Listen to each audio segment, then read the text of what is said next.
Ang ito ay rated SPG. Stricto yung patnubay at gabay ng magulang ang kailangan. Maaaring yung masiselang tema, lengguwahe, karanasan, sexual, horror o droga na hindi angkop sa mga bata. Pag-uusapan natin ang episode ng FPJ sa Probinsyano, February 15, 2022. Sa sunod na tanong ng debate nila Madam Lily at Renato Hipolito tungkol sa ano ang masasabi ninyo tungkol sa bumabagsak nating ekonomiya at paano ninyo ito masusolusyonan. Unang sumagot si Lily. Ipagpapatuloy ko ang diplomatic relationship ng Pilipinas sa ibang bansa para matulungan tayo. Sumabat si Renato Hipolito. Uutang na naman tayo. Lubog na ang bansa natin sa utang. Sumagot si Lily, oras ko to. Huwag mong sayangin. Sinagot naman ni Renato, ganyan ho talaga ang debate o ng ginang, kagaya ng ginawa nyo sa akin. Kanina, sabat kayo ng sabat. Sumagot na si Renato sa tanong. Ang solusyon daw niya ay palawakin ang resources ng produkto ng ating bansa at tayo ang mag-aalok sa kanila. Sila po ang lalapit at bibili sa atin at hindi tayo sa kanila. Hindi ito sinang-oyunan ni Cardo Dalisay ang sagot nilang dalawa dahil sila mismo ang nagbebenta sa atin sa ibang bansa. Sabi naman ni Lolo Delfin, di daw nga niya maintindihan ang sinasabi ni Hipolito na tayo ang nagpapadala ng resources sa ibang bansa. Yung bigas nga ay ini-import na natin? Anong resources ang pinagsasabi niya? Magaling talaga magsalita sila Renato at Lily kaya napapaniwala nila ang mga Pilipino na sa mga totoong mga sinasabi nila at totoong intensyon nila. Yan naman ang sabi ni Diana. Sabi ni Roxanne, alam naman natin, ang totoo wala sa kanilang dalawa ang magtatayo sa ating bansa. Sabi ni manager, gagawin tayong mga tuta ng ibang bansa. Nagsalita si Jerome. Alam nyo, ang nakakalungkot lang, tayo, kilala natin sila. Pero ang taong bayan, nabubulag nila. Dahil bakit? Sila ang nakaupo Tayo nga ang linis ng intensyon natin. Pero sa mata ng tao, wanted tayo. Kasi, tuso sila? Sabi ni Diana, tama ka. Sila ang nakaposisyon kaya maninipulan nila ang mga tao. Maninipulan nila ang katotohanan. Nagsalita si Victor. Anong gagawin natin ngayon, Cardo? Tama ang sinabi mo dati na tulong-tulong. Kailangan nating kausapin ang mga tao para magkaisa tayo. Sumagot si Cardo. Ang masakit lang, napapaniwala nila ang mga Pilipino sa mga pangakong ginagawa nila. Kailan ba tayo magigising at matuto kung ito ang mga uupo? Mas lalong walang pag-asa ang buong Pilipinas. Nagmamadaling umuwi naman sila Ambo at Elizabeth nung napanood nila sa telebisyon na nagsasagutan sina Lily at Renato. Sinabi na nga nila kay Presidente Oscar na napanood nila si Renato at Lily sa telebisyon. Pati ang peking presidente ginagamit ni Madam Lily. Nagpapagalingan po sila ng sagot kung sino po ang dapat iboto ng bayan. Parehas naman silang sinungaling. Sinisiraan po nila si Sir Cardo. Ang sabi po, pananagutin sa batas ang mga teroristang katulad nila Sir Cardo at Task Force Aguila. Sabi ni Elizabeth at sabi ni Ambo, nakakabahala na ito, Mr. President, kaya kailangan na natin makita sila Sir Cardo. Sabi ni Oscar, tama ka Ambo at Elizabeth, kaya kailangan na nating tapusin ang mga gawain natin dito bago tayo kumilos. Samantala, sa debate naman ay tinanong ang dalawa kung gaano kaimportante sa inyo ang moralidad ng isang tao para magiging presidente. Nagsalita si Renato, moralidad? Tanungin kaya natin si Madam or ang unang ginang kasi nga alam naman natin lahat na nagkaroon nga ng skandal ito ay putok na putok ito dahil kay Mariano. Kaya naman habang pinapanood nila Cardo Dalisay, nagsalita ang isang agilan ang sabi, moralidad? Kung alam lang nila ng maraming tao kung gaano kasama ang ugali ni Madam Lily. Saksi kami ni Ambo at Aling Elizabeth kung paano niya kami pakikitunguhan sa loob ng palasyo, kung gaano siya kasama ang ugali. Alam namin ang mga plano niya. Alam namin kung paano niya pinaikot ang lahat ng tao sa loob ng palasyo. Wala siyang moralidad. Isa siyang malaking kasinungalingan at gahaman sa kapangyarihan. Affected si Madam sa tanong tungkol sa moralidad. Kaya natanong niya ang host kung pinatatamaan sila ni Presidente Oscar Hidalgo. Ang sagot ni Marie, hindi po Madam. Tinabihan naman ni Art si Mariano. Sabi ni Art kay Mariano na pabulong, kawawa nga daw si Lily. Sapul sa katanungan. Di naman ako nagtataka na aabot sa publiko ang kababuyan mo, Mariano. Yun ngang skandal. At binalaan din siya ni Art dahil nalaman nga ni Art na binubugbog niya si Ellen. Kaya naman, naisip ngayon ni Mariano na ilayo niya si Cassandra at si Ellen. Ito na ang sagot ni Renato about tungkol sa moralidad. Alam mo, Marie, wala naman talagang perpektong tao, pero dahil ang kinabukasan ng isang bansa ay nakasalalay sa isang namumuno, kailangan maging mapanuri ang mga taong bayan. Kung sino ang kandidato ang kanilang iboboto at hindi sila basa-basa maniniwala lamang sa paninirang puri ng ibang tao.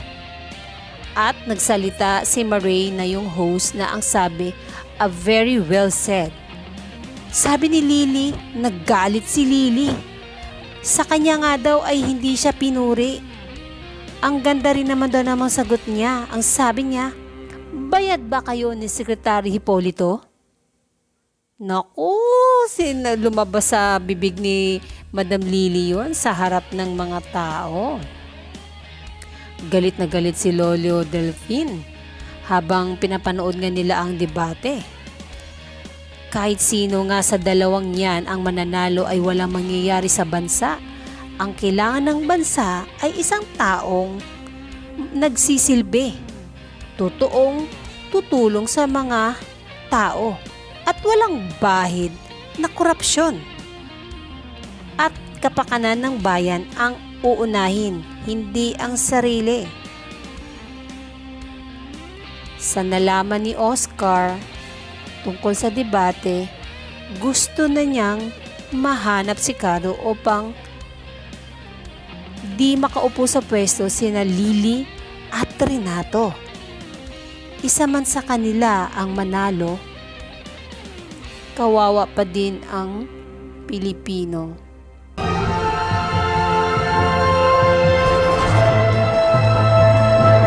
Ilan po ang lahat ng katanungan? Meron pa po ba kayong muling masasabi bago magwakas ang programang ito? Papaalala ko lang po, huwag tayong boboto ng sanggano. Yung dating nakasuhan na, hindi dahil sa mapagpatawad ang Diyos at ang batas. Mapapagkatiwalaan na natin ang mga ganitong klaseng tao. Alam po ninyo, mabigat po ang trabaho ng isang leader ng bansa. Malaki po ang pagkakaya ba dito sa pagiging first lady lamang. Hindi po ribbon cutting lamang ang pagpapatakbo ng isang bansa. Hindi pagpapakyut, hindi pagpapaganda, at hindi po pagdadrama sa harap ng taong bayan. Ang kailangan po ninyo ay ang kaya kayong ipagtanggol sa mga katulad ni Cardo Dalisay na salot sa bayan. Ngayon, alam na ni Armando na gaano ka tindi ang pinagdaanan nila Cardo. Kaya pati siya ay nabahala na kung sino man nga daw sa kanilang dalawa ang maupong presidente, mas lalo silang mahihirapan sa sitwasyon. Kaya nga, sabi ni Cardo, kaya nga kami hihingi ng tulong sa inyo, Armando, na makuha si President Oscar Hidalgo at mga kasamahan niya. Samantala naman, sina Bastian, Ditas, Elizabeth, Ambo at President Oscar ay nakikinig sila sa debate sa radyo. Sabi nga ay, puro lang naman kasinungalingan ng mga sinasabi nila. Mapandin lang ang mga yan. Sina Lily at Renato. Kaya dapat di magpapadala sa kanilang mga salita, sabi ni Oscar. Hindi sila dapat manalo sa pagkapangulo. Kung hindi, patay tayo, sabi naman ni Elizabeth. Samantala, sabi naman ni Lolita, paano pag si Renato ang manalo? Walang magbabago sa inyo. Patago-tago pa rin kayo. Sinagot naman ni Lolo Delfin si Lolita na, ang sabi, isa-isahin namin sila kasi malaki ang atraso nila sa amin. Dahil malapit na nga ang eleksyon, sana nga daw ay pag-isipang mabuti kung sino ang iboboto. Ngunit, sina Renato at Lily ang pinakamalakas na tumatakbong pangulo. Sabi ni Ambo, dahil pinag-uusapan nga nila na sa darating na eleksyon, kung boboto nga si Paeng. Sa pag-uusap naman nila Lolo Delfin at nila Cardo, sumagot dun si Mara. Bakit kailangan nyo pa ho silang kalabanin? Masyadong malaki ang pwersa nila. Maaring ikamatay ang gagawin nyo. Handa kami dyan, sabi naman ni manager. Di na umasa si Bastian na magbabago pa daw ang bansa dahil simula't bata mula ngayon ay wala namang nangyaring pagbabago. Maraming na nga akong politiko pero wala ring nangyayari, sabi naman ni Ditas. Naintindihan naman daw sila ni Oscar bilang presidente nga ng bansa at dating taga San Andres, dapat ako ang magsimula ng pagbabago dito sa San Andres. Kaya lang, hindi nangyari. Natakot ako pero tama ang sinabi ni Paeng. Marahil, hindi pa dumating ang pagkakataon na yon. Pero ngayon, nakabalik na ako. Ako na mismo ang mga ngako sa inyo na tutulungan ko ang taga San Andres. Kasi nga sabi ng lolo niya ay wala nga daw pagbabago, kaya sumagot si Paeng na baka hindi pa daw dumating yung pagkakataon na yun. At dagdag pa ni Oscar, pagbalik daw nga niya sa posisyon bilang presidente, ang sabi niya, sa atin magsisimula ang pagbabago. Tutulungan na ni Armando sila Cardo sa misyon nila na hulihin si President Oscar Hidalgo. Sabi niya, ang laban nyo, laban nating lahat. At umalis na sila Armando. Sabi na lang ni Cardo, ngayon, tutulungan na nga sila ni Armando at sana nga daw ay magtagumpay sila at di sila pwedeng sumuko dahil sila lang ang pag-asa ng mga Pilipino. Sila nga daw ang magsasakripisyo. Ipapakita nila sa mga tao kung ano ang tunay na pagmamahal sa bayan. Samantala, agad namang kinausap ni Armando ang mga kasamahan niya na plano nga nila Cardo na kunin ang presidente at bilang ganti dahil nailigtas nila ni Cardo at ang mga agila ang kasamahan nila, ay tutulungan nila ang laban ng ito. Sinabi niya sa mga tauhan niya, ang laban na ito ay hindi tulad ng laban natin dati. Kaya magtulong-tulong tayo upang matukoy natin ang lokasyon ng presidente. Inatasan naman si Samuel na siguraduhing handa ang mga tauhan nila. Dumating na ang ilang agila na galing nga sa labas na nag-ikot-ikot. Wala silang kalam-alam sa nangyaring debate nila Renato at Lily. Sabi nga ni Lolo Delphine, sayang hindi nyo napanood, napapanahon pa naman ang pinag-uusapan nila. Sabi nung mga agila, di naman kami botante kaya okay lang po na hindi namin napanood at kung pwede man kaming bumoto, hindi rin namin iboboto ang mga yan. Pareho lang naman silang mga magnanakaw. Parang nainis si Lolo Delphine kaya sabi niya sa mga katulad nyo na ganyang pag-iisip, isa yan sa magpapawagsak sa bansa. Sabi ni Diana, kahit hindi daw nga botante ay dapat inaalam pa din ang politika kasi yan ang kinabukasan nating lahat.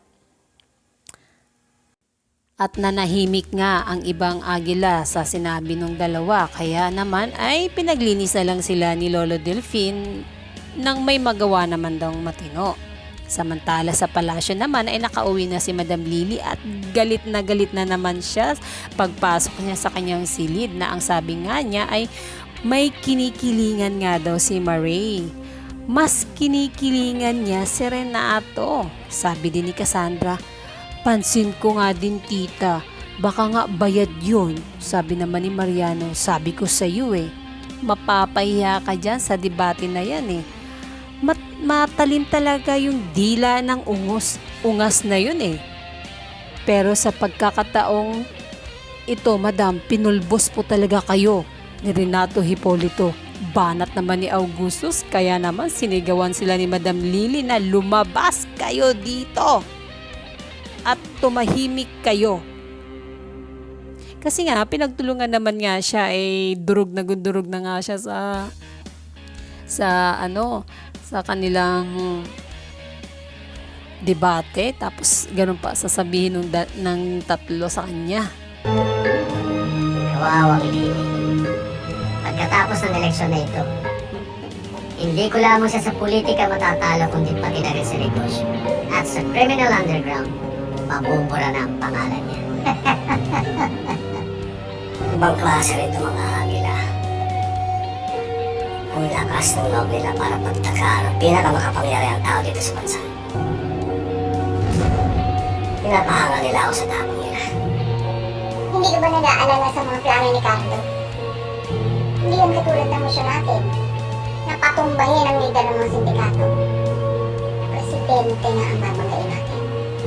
Lolita, nakalimutan mo na bang atraso sa atin ni Oscar? Namatay ang anak natin dahil sa kanya. Hindi ko siya mapapatawad. Siya ang nagdala kay Don Ignacio sa mga pintuan natin. Sila ni Aurora. Ngayon nakasama na natin mga agila. Sina Cardo na tutulong sa atin para electric natin ang kalaban natin. Pero buong Pilipinas ang kakalabanin natin, Armando. Kahit buong mundo, babanggin ko.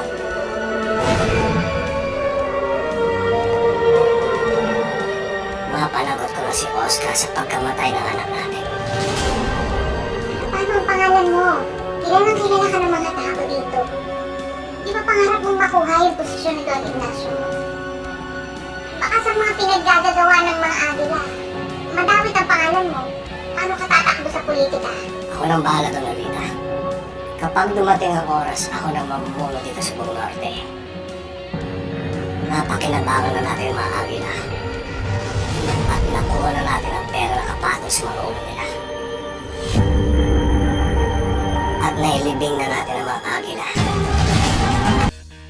Isang sumasalamin na naman na episode ang nangyari ngayon sa FPJ San Provinciano tungkol sa eleksyon dahil ngayon nga sa bansa natin ay nag-uumpisa na ang pangangampanya at lahat sila ay naglalabasan na ang magagandang salita sa kanilang mga bibig, mga pangako na hindi mo alam kung magagawa nga nila pag sila ay nakaupo.